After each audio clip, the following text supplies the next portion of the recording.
किंवा त्यांच्या एखाद्या गवळणीवर PhD करता येईल एवढी ताकद त्यांच्या एका एका काव्यात आहे.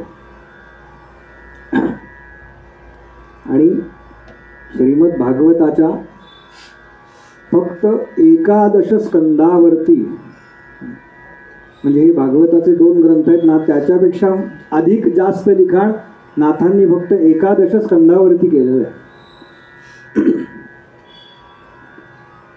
आणि यात काय तत्वज्ञान असेल त्याच्यापेक्षा कित्येक कोटींनी अधिक तत्वज्ञान त्याच्यामध्ये. म्हणजे मी अनेक वेळेला वाचण्याचा प्रयत्न केला. साधारण 1 पान झालं की झोप येते. एवढं जबरदस्त तत्वज्ञान त्याच्यात आहे की जे ग्रंथ आम्हाला कळतील असं वाटतं, अगदी अलीकडचे. ज्ञानेश्वरी तर त्यांच्या आधी पुष्कळ, नाथ अगदी अलीकडचे.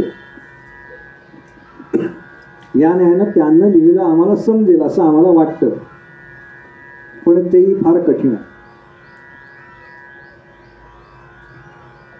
आणि नाथराय हे असे संत आहेत की ज्यांच्या घरी भगवंत 12 वर्ष पाणक्याचं काम करतात.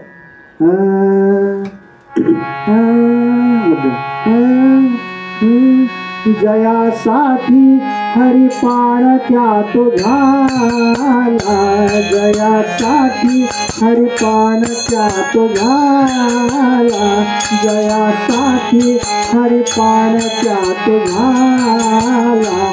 एक लक्षी जो दाम मोज त्याला, एक लक्षी जो दाम मोज त्याला. द्वैत नाही पुरले ज्या ठिकाणी, द्वैत नाही, द्वैत नाही पुरले ज्या ठिकाणी. तया माझी राबती चक्रपाणी. कुणाच्या घरी भगवंत राबतात? जयासाठी हरी पाणक्यात झाला. अजून किती खाली उतरायला पाहिजे भगवंतांनी?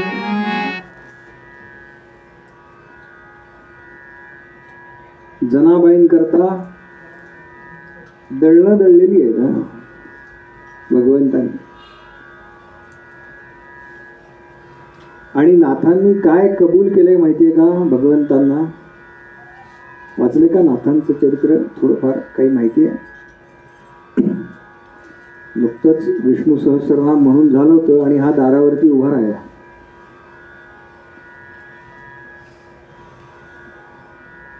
वर नाथांची श्रीमंती ही पिढी जाते बरं का, पिढी जाते. श्रीमंती पैशावर नसते, पैशावर मोजता येत नाही श्रीमंती. दारावर कोणीही आलं आणि तो केव्हाही आला तरी त्याला पोटभर भोजन घालण्याची इच्छा नाथांची आणि गिरिजाबाईंची दोघांची. याला श्रीमंती म्हणतात.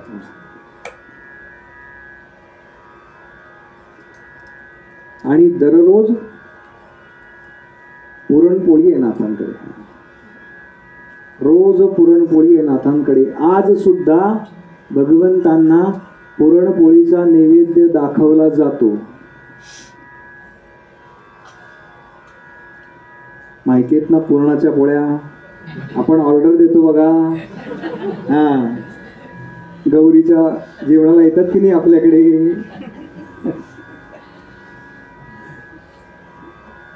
पूर्वी हे सगळं घरी होत असे बरं का. जे घरी बनतं त्याला स्वयंपाक म्हणतात. स्वयं बनवलेला जो पाक आहे तो स्वयंपाक. हा स्विगी झोमॅटो याच्यावरनं जो येतो त्याला.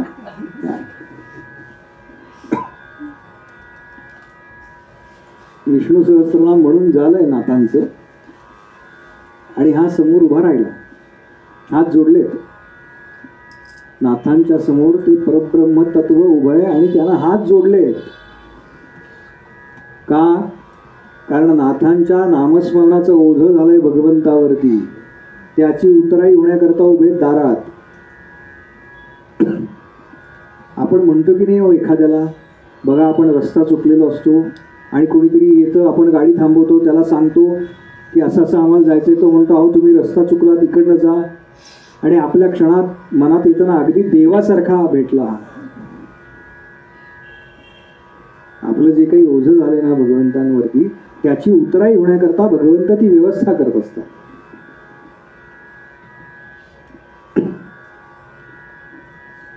नाथांना म्हणला मला काहीतरी काम द्या.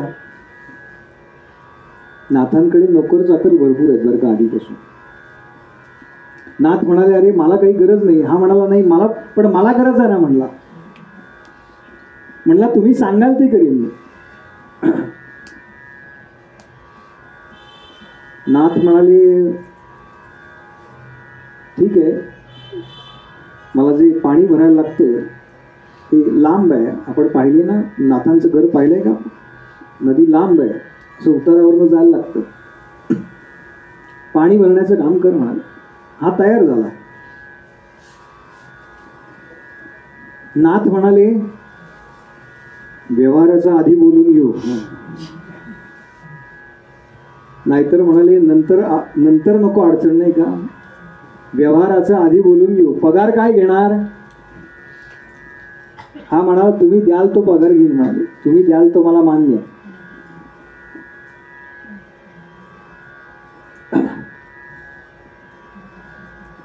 नाथ म्हणाले तू सांगशील तेवढा पगार दे. यानं काही कधी पगार सांगितला नाही, पण नाथांनी याला काय कबूल केले माहिती का? नाथ म्हणाले बरं तुझं नाव तरी सांग. आणि हा विचार करतोय आत्ताच विष्णू सहस्त्रनाम म्हणून झालेलं आहे, त्यातलं एखादं सांगितलं तर ओळखतील पटकन, म्हणून नाव सांगितलं श्रीखंड्या. नाथ म्हणाले हे बघ श्रीखंड्या,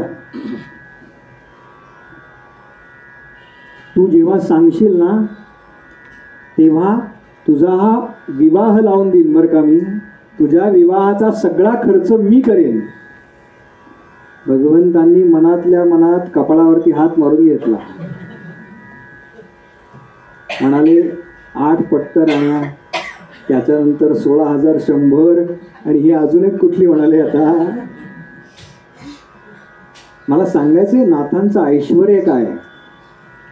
भगवंतांचा विवाह लावून देण्याची नाथांची तयारी आमच्या. काय किती खाली उतरावं भगवंतांनी.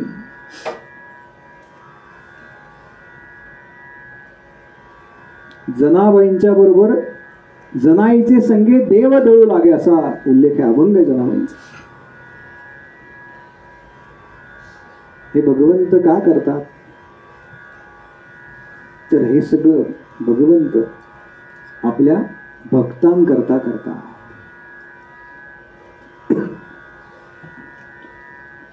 नारदांचा एक प्रसंग आहे भागवतामध्ये, तो कथेच्या ओघात येईल का नाही सांगता येत नाही, पण आत्ता उल्लेख करतो. नारद जेव्हा भगवंतांकडे गेले तेव्हा नारदांना असं सांगण्यात आलं की भगवंत आत्ता पूजा करताय. नारदांना फार आश्चर्य वाटलं, भगवंत कोणाची पूजा करताय? नाही का आपण सगळे त्यांचीच पूजा करतो, मग ते कोणाची पूजा करताय? तेव्हा भगवंतांच्या देवघरामध्ये नारदांची मूर्ती आहे. नारद असे इकडून इकडून बघतात बरं का, भगवंत पाठमोर आहेत, भगवंतांना कळू नये आपण देवघरात आलो. आणि नारदांनी जेव्हा पाहिलं भगवंतांच्या देवाऱ्यामध्ये आपली मूर्ती आहे, गळा गळा गळा गळा गळा अश्रुपात झाला. भगवंत कोणाची पूजा करतात? भगवंत भक्ताची पूजा करतात. या न्यायानं भागवतामध्ये एक अशीच कथा आहे की ज्यांचा उद्धार व्हावा असं भगवंतांना वाटत होतं.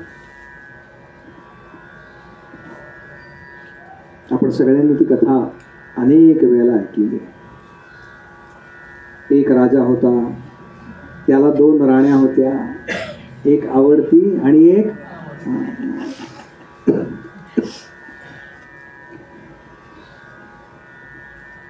स्वयंभू मनु आणि महाराणी शतरूपा यांना प्रियव्रत आणि उत्तानपाद असे 2 पुत्र होते.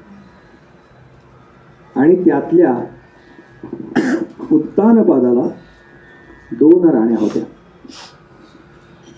सुरुची आणि सुनीती. यातलं त्याला कोण आवडत असेल, म्हणजे मी नावं सांगितली, एक आवडती एक ना आवडती, त्याला कोण आवडत असेल आपल्याला काय वाटतं? सगळे श्रोते तयार आहेत का? त्याला सुरुची आवडत होती.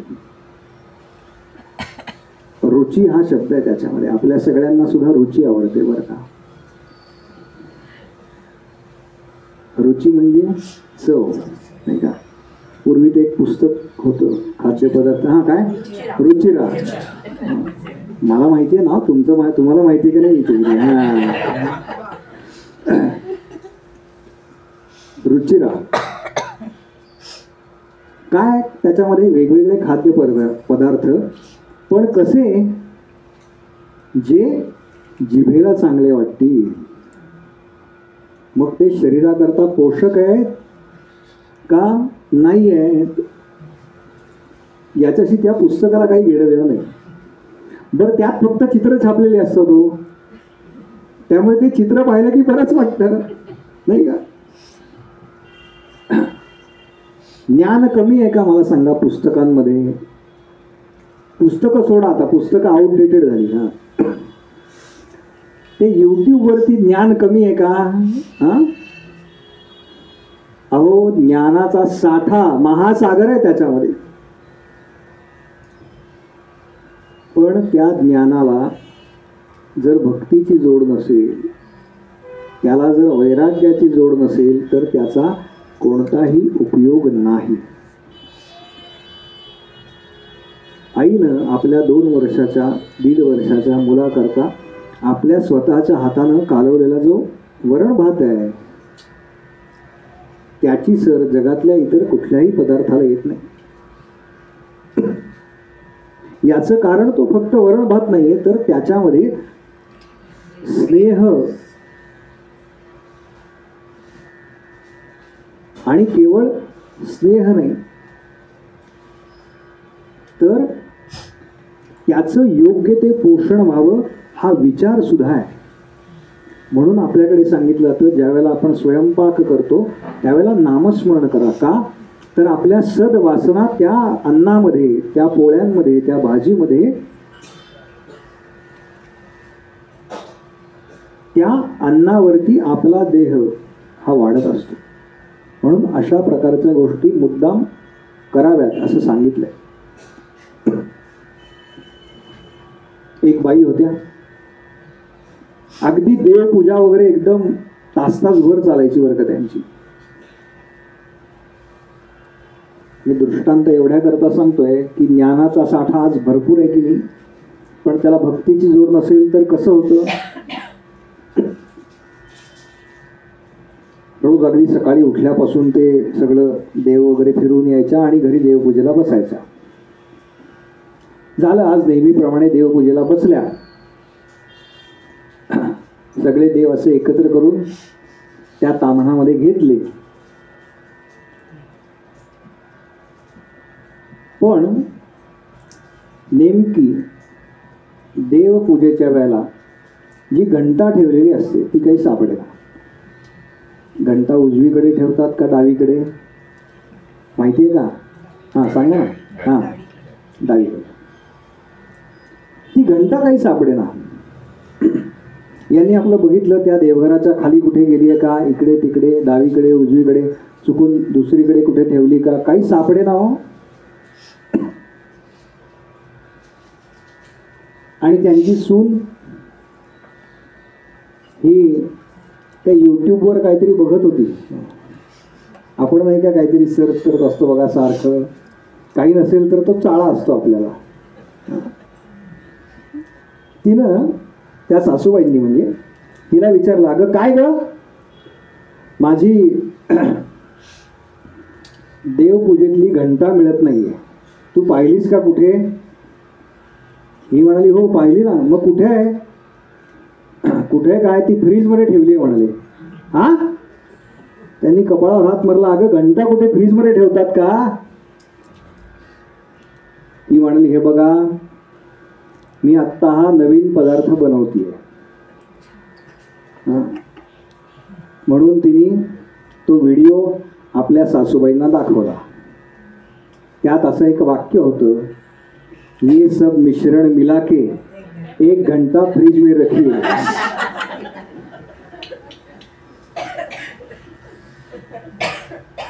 मला सांगा ज्ञानाची कमतरता आहे का? माहितीची कमतरता आहे का? अफाट आहे. पण त्या सगळ्याला भक्तीची जोड नसेल, त्या सगळ्याला वैराग्याची जोड नसेल तर आमचं कसं होईल? तर असं होणार आहे.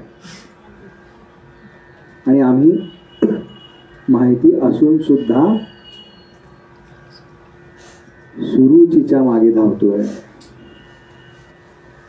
राजाचंही तेच झालंय. हा राजा वेगळा कोणी नाही बरं का. भागवतातल्या सगळ्या कथा या आपल्याला लावून बघण्यासारख्या आहेत. मी सांगणार आहे आपल्या मनामधला कंस कसा ओळखायचा. त्या कंसाला मारलं म्हणजे भगवंतांनी मुक्त केला, पण आपल्या मनात तो आहे का नाही हे आपण तपासलं पाहिजे ना.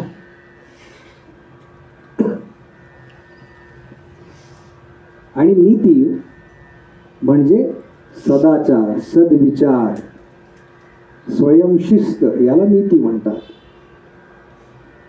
पण राजा रुचीच्या मागे लागलाय आणि त्याचा या सुनीतीपासून आणि सुरुचीपासून त्याला एक एक पुत्र आहे. सुनीतीपासून जो पुत्र आहे त्याचं नाव आहे ध्रुव आणि सुरुचीपासून जो पुत्र आहे त्याचं नाव आहे उत्तम. भागवतामधली जी नावं आहेत त्याचे अर्थ इतक्या सहज कळत नाही. आपण उत्तम या शब्दाचा अर्थ नेहमी चांगला या अर्थाने घेतो, पण इथे तो अर्थ अपेक्षित नाही आहे भागवताला. हा, उत अधिक तम.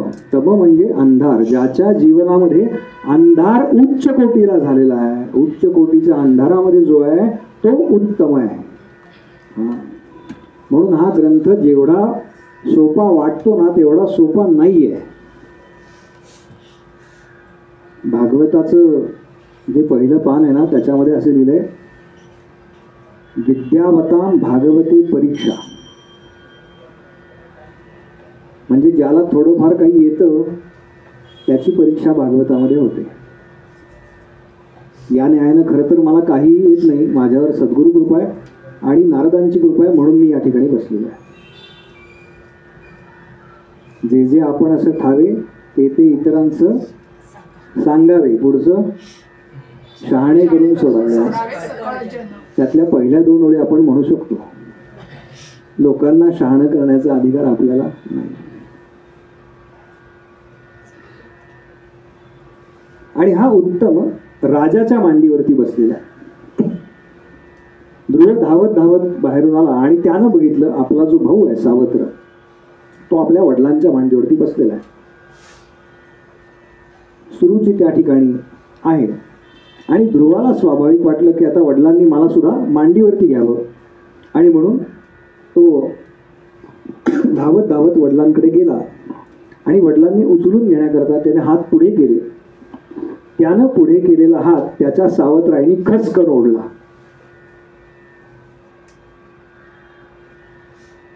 आणि तिने विचारलं तुला काय करायचंय? तो म्हणला मला बाबांच्या मांडीवरती बसायचंय. तेव्हा सुरुची म्हणाली तुला जर तुझ्या पित्याच्या मांडीवरती बसायचं असेल तर तुला भगवंतांची तपश्चर्या करायला लागेल आणि त्यांना सांगावं लागेल की मला या मातेच्या उदरामध्ये जन्माला घाल, त्याशिवाय तुला राजसिंहासनावरती बसता येणार नाही. हे ती काय बोलली आहे हे खरं तर ध्रुवाला कळलेलं नाही. पण आपल्याला आपल्या सावत्राईने वडिलांच्या मांडीवरती बसू दिलं नाही एवढंच त्याला कळलं आणि तो रडायला लागला. ही बातमी तोपर्यंत सुनीतीला कळालेली होती. तो रडत रडत सुनीतीकडे गेला आणि सुनीतीला हा सगळा प्रकार सांगितला. आता कल्पना करा, आपल्या घरातलं लहान मूल आहे कोणीतरी,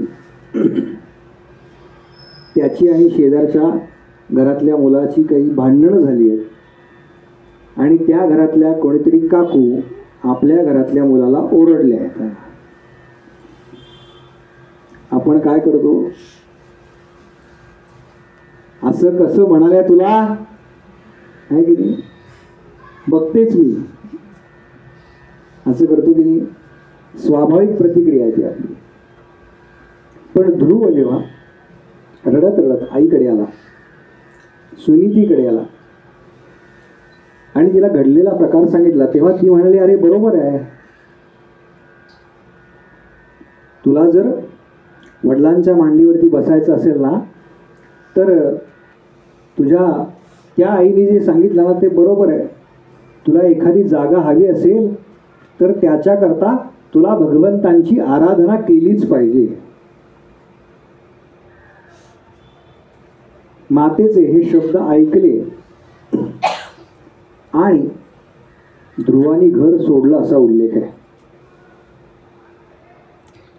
बरं, कुठे जायचंय ते माहिती नाही, कोणाची आराधना करायची आहे ते माहिती नाही, काय नामस्मरण करायचंय ते माहिती नाही. एकच गोष्ट डोक्यामध्ये, ज्या अर्थी माझ्या आईनं भगवंतांची आराधना करा हेच सांगितलं आणि माझ्या सावत्र आईनं सुद्धा तेच सांगितलं मला, याचा अर्थ ते बरोबर आहे, याचा अर्थ ते बरोबर आहे. आणि घर सोडलं आणि वनात जायला निघाला. ध्रुवाचं वय अवघं 5 किंवा 6 वर्ष सांगितलेलं आहे. 5व्या-6व्या वर्षामध्ये त्याच्या मनाचा निर्धार एवढा पक्का होता की आता मला भगवत प्राप्तीशिवाय दुसरं कोणतंही साधन करायचं नाही. आणि जेव्हा आपली तळमळ पक्की असते त्यावेळेला त्या साधनापर्यंत पोहोचवण्याची जबाबदारी ही भगवंतांची असते आणि त्याच्याकरता ते जी व्यवस्था लावतात त्या व्यवस्थेचं नाव आहे सद्गुरू. सद्गुरू म्हणजे काय आहेत नेमकं? भागवतांनी काय काय शिकायचं काय? आम्हाला कथा सगळ्या माहितीच आहेत आम्हाला. ती जी व्यवस्था आहे आमची ते कळण्याचं तो जो मार्ग आहे त्या मार्गामधला आमचा वाटाड्या कोण आहे? तर त्याचं नाव आहे सद्गुरू. आणि भगवंतांनी नारदांना सांगितलं, म्हणाले, नारदा, 5-6 वर्षाचा कोवळा मुलगा आहे, तर तेव्हा जरा बघा आता काही जमतंय का. नारदांचे फार कमी शिष्य आहेत बरं का, मी सांगितलं परवा. बोटावर बोलण्या इतकेच सगळ्यांचा उद्धार नारदांनी केलेला आहे. नारद समोरून आले, भगवी वस्त्र अंगावरती परिधान केलेली आहे, गळ्यामध्ये ती तंबोरी आहे, हातामध्ये चिपळ्या आहेत, वीणा आहे. आणि भगव्या वेशामधला असा कोणी जर व्यक्ती आपल्या दर्शनाला पडला, आपल्या दृष्टीला पडला, तर त्याला साष्टांग प्रणिपात करायचा असतो. हा संस्कार ध्रुवावरती त्याच्या आईनं केलेला आहे.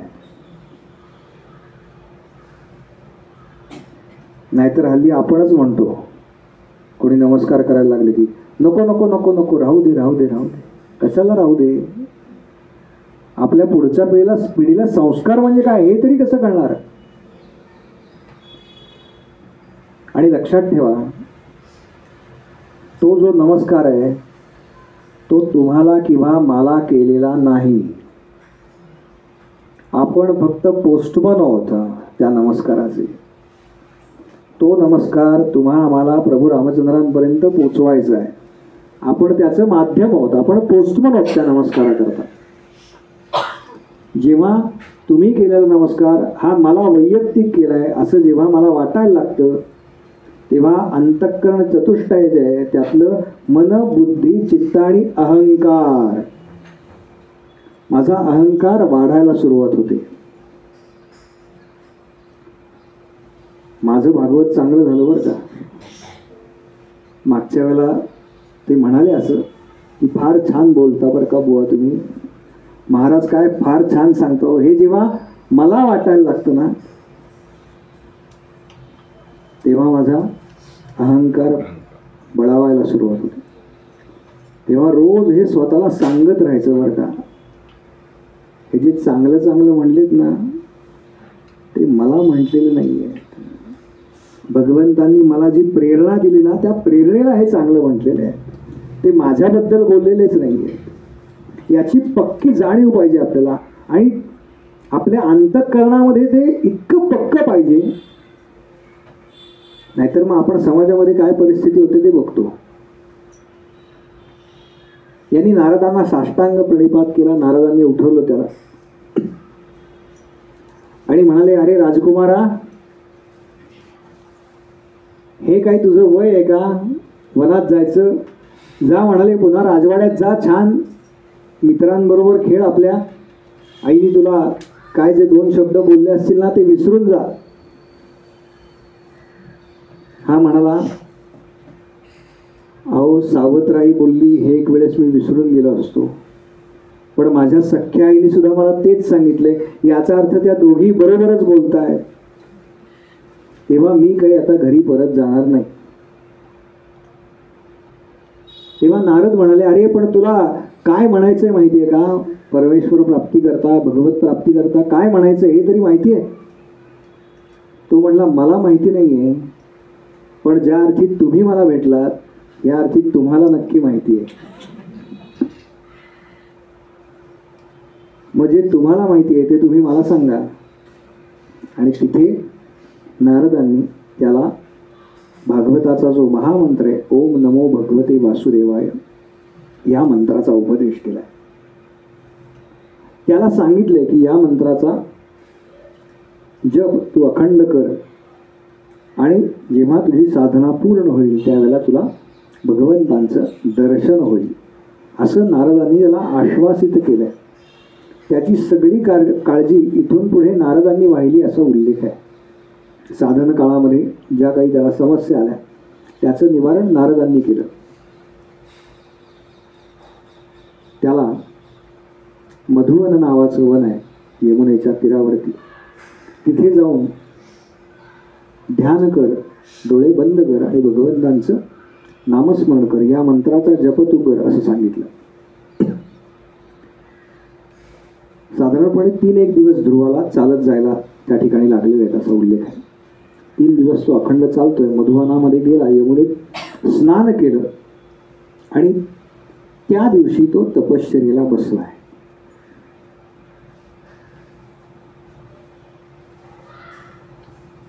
पहिल्या महिन्यामध्ये 3 दिवसानंतर एकदा आपली जागा सोडायची आहे आणि उदरनिर्वाह करता ज्या काही गोष्टी लागतील, म्हणजे त्या वनातली जी काही फळं आहेत ती त्याचं भक्षण करायचं आणि पुन्हा तपश्चर्येला बसायचं. असा 1 महिना गेलेला आहे. पुढे दुसऱ्या महिन्यामध्ये जो 3 दिवसाचा कालावधी होता तो आता 6 दिवसाचा त्यानं केलेला आहे. म्हणजे 6 दिवसाच्या अंतराने एकदा उठायचं आणि आत्तापर्यंत जे फळं खाणं होतं पिकलेली, तर त्याला असं लक्षात आलं की पिकलेली फळं शोधायला आपला फार वेळ जातो.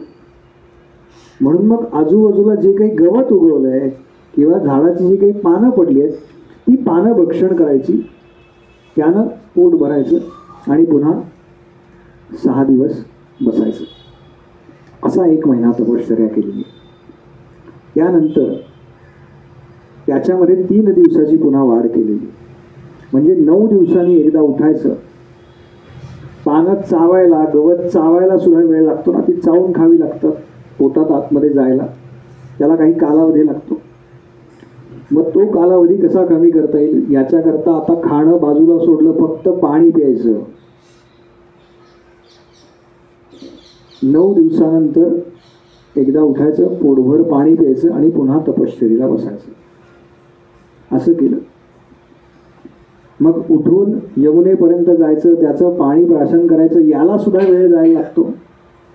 मग तो वेळ सुद्धा कमी केला आणि त्यानं आता 9 दिवसाचा जो कालावधी आहे तो 12 दिवसांवरती आणला. आणि 12 दिवसानंतर एकदा फक्त वायुप्राशन करायचं. म्हणजे एक दीर्घ श्वास घ्यायचा आणि तो 12 दिवस रोखून धरायचा. अशी साधना त्यानं केली. 5व्या महिन्यामध्ये आता हा वायू भक्षण करण्याकरता सुद्धा काही कालावधी जावा लागतो हे त्याच्या लक्षात आलं. आणि आता ध्रुवानं आपल्या श्वसनावरती म्हणजे वायू भक्षणावरती सुद्धा ताबा मिळवलेला आहे. म्हणजे एकदा जो त्यांनी वायू आतमध्ये घेतला तो पुन्हा बाहेर सोडलेला नाही.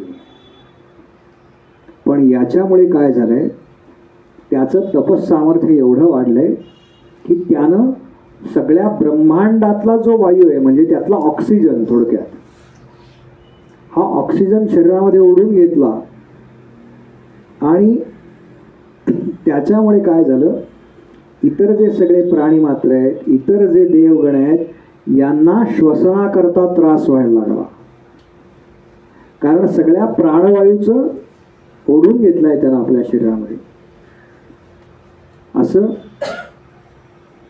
असा महिना गेलाय आणि आता तो एका पायावरती, असं सांगतात उजव्या पायाच्या अंगठ्यावरती फक्त उभा आहे. एवढं त्याचं शरीर हलकं झालेलं आहे थोडक्यात. पण त्याच्या तपाचा भार एवढा वाढलाय की वराह भगवंतांनी जी पृथ्वी वर काढली आहे ती पुन्हा रसातळाला जाईल की काय, समुद्रामध्ये बुडेल की काय, अशी शक्यता वाटते. कारण त्याच्या तपाचा भार एवढा आहे. आणि म्हणून देवर्षी नारदांनी जे रूप सांगितलं होतं भगवंतांचं, जे रूप तो ध्यानामध्ये साठवत होता, जे रूप तो ध्यानात पाहत होता, तेच रूप त्याच्या समोर प्रगट झालं.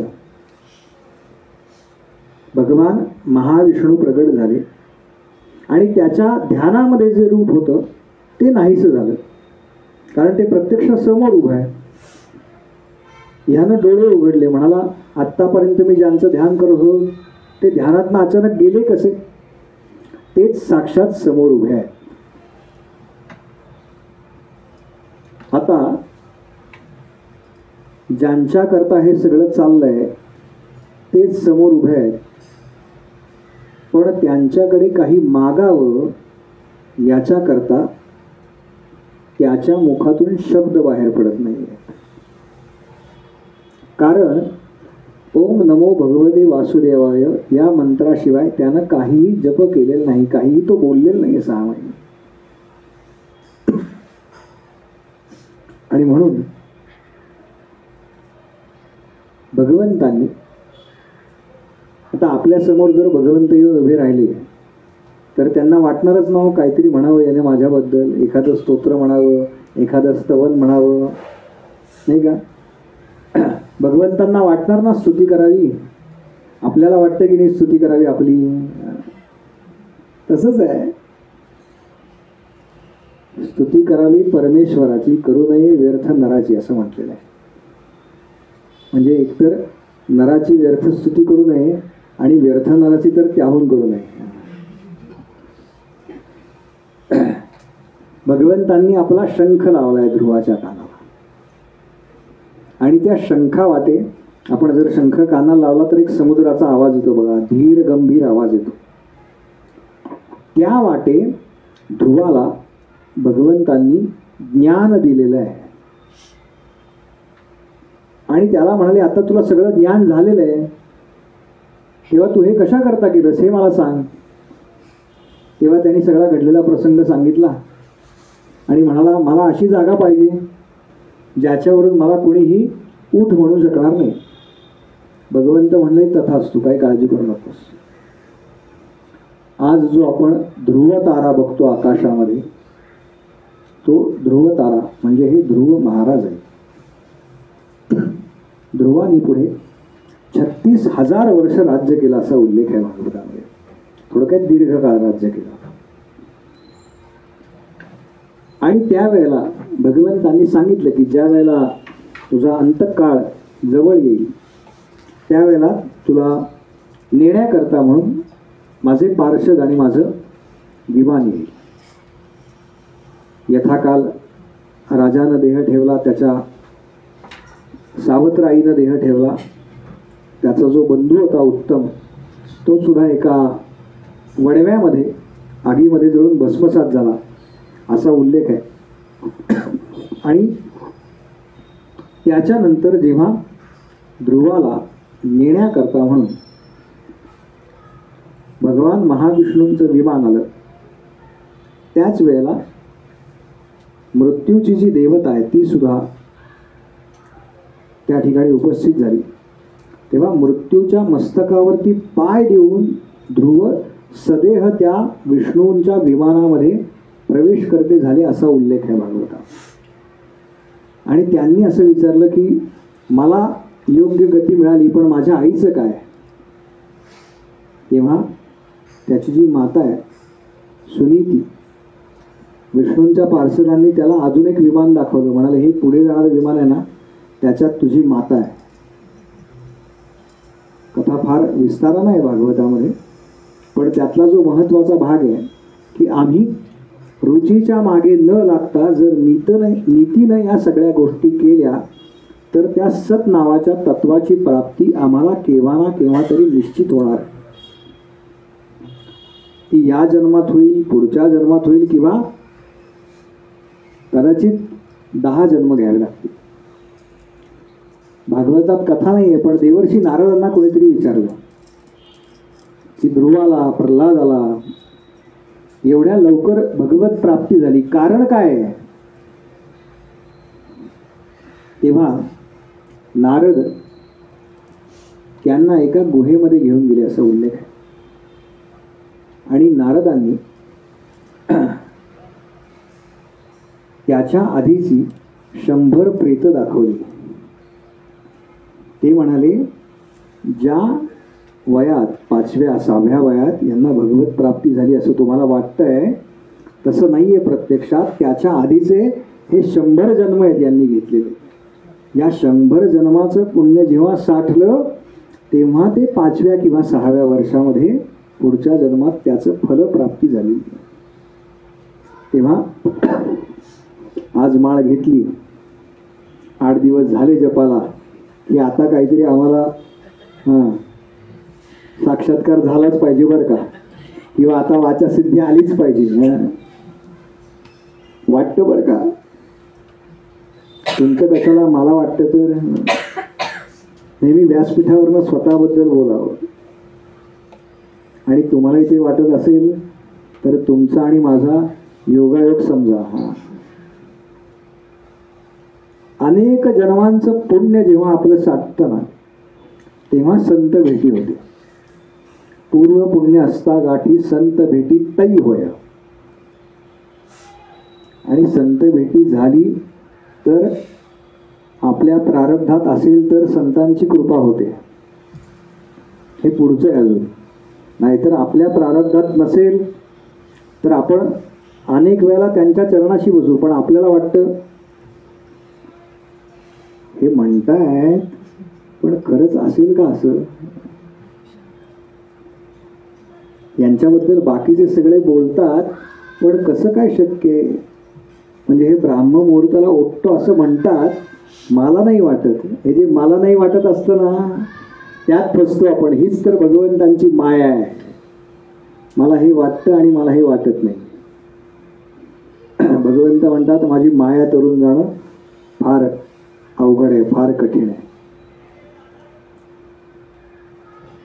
आणि त्यानंतर भागवतामध्ये जी कथा येते ती वेन राजाची एक कथा येते. त्या वेनानंतर पृथू नावाचा एक राजा आहे. त्या पृथू राजाची भागवतामध्ये कथा आहे. ह्या पृथूनं जिला सांभाळली म्हणून आपण या ग्रहाला पृथ्वी असं म्हणतो. पृथूनं तिचा सांभाळ केला. ती कोण तर पृथ्वी. त्याच्यापूर्वी अजनाभ वर्ष असं म्हटलं जायचं. असा उल्लेख आहे भागवतामध्ये या स्थानाला.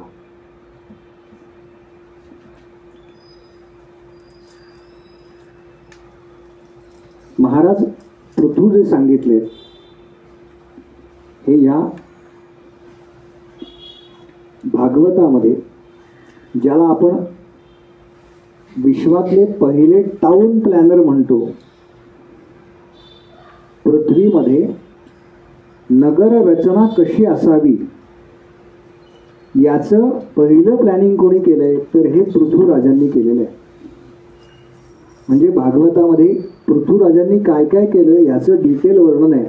नगरामध्ये पाण्याची व्यवस्था कशी असावी, राहण्याची म्हणजे निवासस्थानं कशी असावी, या सगळ्याची रचना त्यांनी केलेली आहे आणि त्यांनी तशी नगरं उभी केलेली आहे. म्हणजे आज जे आपण सपाट भाग पाहतो हे पृथ्वीराजांनी डोंगर फोडून तयार केलेत म्हणून ते आजही सपाट आहेत असं सांगितलं जातं. त्यानंतर भागवतात जी कथा येते ती म्हणजे देवर्षी नारदांबरोबरच अजून एक जण आहेत, मी त्यांचा उल्लेख केला की ज्यांना आपले पूर्वजन्म काय आहे हे माहिती आहे. ते म्हणजे भरतराजे. या भरतांचं साम्राज्य सगळीकडे पसरलेलं होतं आणि त्यांचा जो सगळा देश आहे तो भारत नावाचा देश.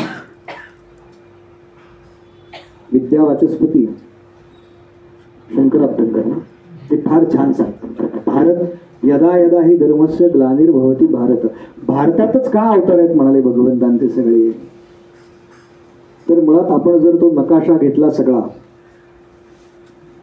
तर तो नकाशा जोडला एकमेकांमध्ये हे सगळं बसतं. माहिती आहे ना आपल्या सगळ्यांना.